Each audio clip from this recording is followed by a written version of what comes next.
Mwiriwe, hano ni Rutemsa Guillaume murimo kuvugana, nkaba ngiye kubagezaho uburyo bakora blog. Reka tangire. Blog ubundi ni kimwe nk'uko bavuga website, wenda ntirongera musobanuro kuri tekinike cyane. Ukaba wabasha kwandikaho wenda bitandukanye no kuri social networks, ukabasha kwandikaho ibikorwa byawe bya buri munsi cyangwa se inkuru wumva wifuza, ukaba washyiraho amafoto, ukaba washyiraho amavideo. Yes, reka n'abatindiye rero reka dutangire. Blog kenshi ku isi cyane zikoreshwa muri platforms ebyiri.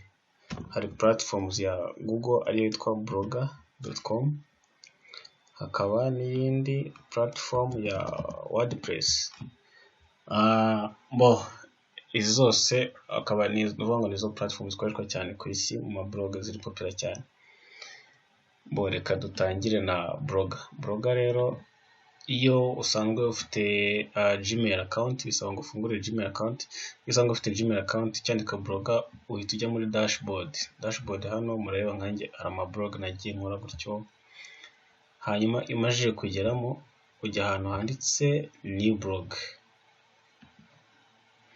Wamara kujya ahantu handitse new blog, bitakwereka ahantu wandika title hano hejuru.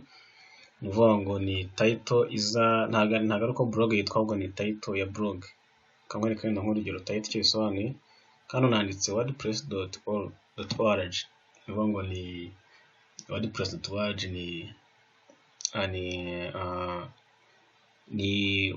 ni URL cyangwa se izina ryayo, address.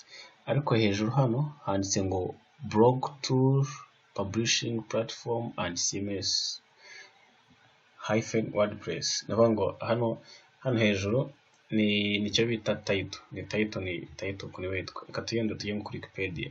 Hano nk'ingi ni address, ariko hano hejuru iyi ni title. Blog Wikipedia the free encyclopedia. Iyi title izajya ijya hejuru. Reka nkomeze. Title reka tuyite ko bakora blog. Hanyuma hano hasi ni address. Wibuka yuko inyuma hiyongeraho akantu ka .blogspot.com.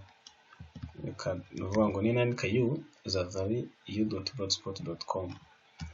ngira ngo uko bakora blog, bizahita biba uko bakora blog.blogspot.com. igomba kwiyongeraho hano, bahita bacekinga blog nimba ari available, bakabikubwira nimba zigeze na itafashwe n'undi muntu. Warangiza hano hagati ni template. Ni ukuvuga ngo ni uburyo blog izaza igaragara, nimba izaza isa nka shokora gutya cyangwa se izaza ari gutya.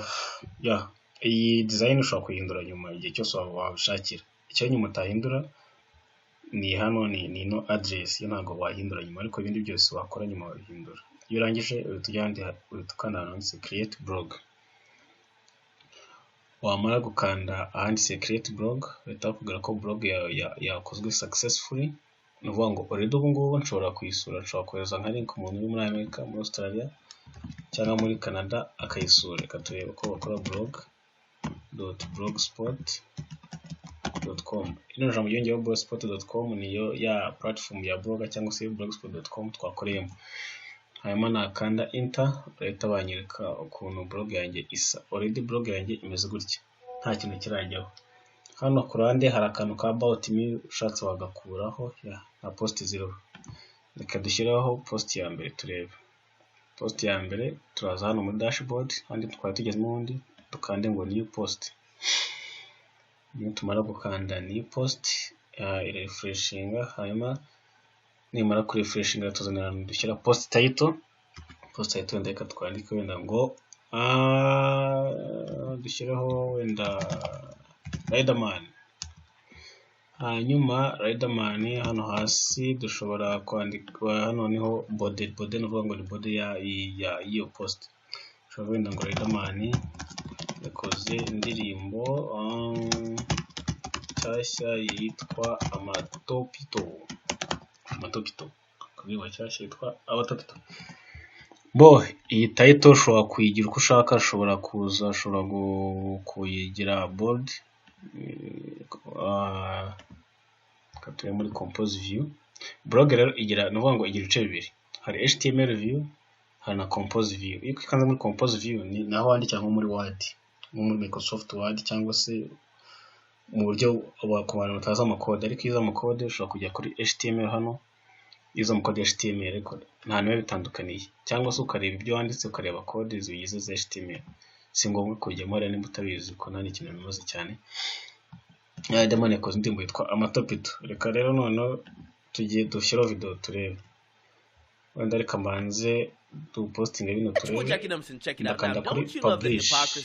Ninkanda kuri publish, right? We want our rappers to be real. If you rap about murking niggas, you better be murking. Yeah. Ndakanda kuri publish. Ninkanda hano kuri publish, barambaza nimba nshaka kubisharinga kuri Google Plus. Si ngombwa kuko nawe ngo use sharing kuri Google Plus cyese umunsi ubishaka. Nkande cancel.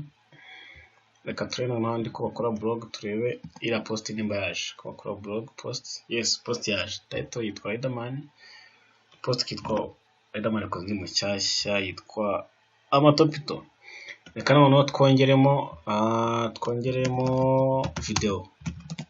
Tugiye gushyiramo video muri blog. Wenda dushyiramo video yitwa Amatopito. Yes, Amatopito. Yeah. Turaza hano tujye handi kuri ya post twa Riderman uyimaje gupostinga ihitiza ari link muri dashboard yawe, tuyikandeho. Tumara kuyikanda icyo gihe hano turi muri dashboard, dukoporere ya link iri hejuru ku indirimbo ya video kuri YouTube, hama tuzana duposting ya link. Reka dukande update hano, imaje guhindura ikintu kuri post ukanda update, turebe noneho ukuntu biri buze bisa. Yes, byaje bimeze gutya, ariko video haragaragara ya link twa postinze. Kuki se video itagaragara neza ngo izo ari video ako kanya? Impamvu, reka dusubire ku editinga. Impamvu nuko video kuri YouTube link na embed link biratandukanye.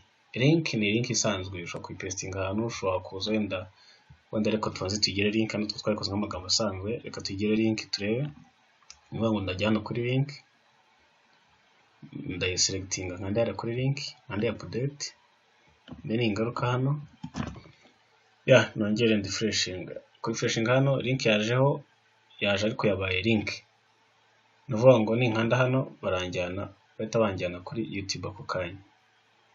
Ariko se ni gute twayikora ku buryo video twayirebera hano tutiye tujya kuri YouTube cyangwa tuve kuri ya blog yacu? Nuvuga ngo YouTube igira ikintu bita embed link. Nuvuga ngo ukanda right click ukaza ugareba icyo bita copy embed code. Copy embed code nuvuga ngo niyo ukoporora, hama tukajya muri ya post yacu hano tukeditinga,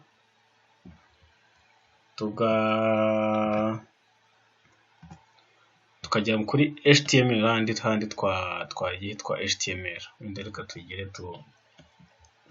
twandika wenda ngo twandika ngo thanks cyangwa tuze kumenya ahantu turi ahariho. Ngaruka no kuri HTML. Thanks ntiraza, reka nkande update.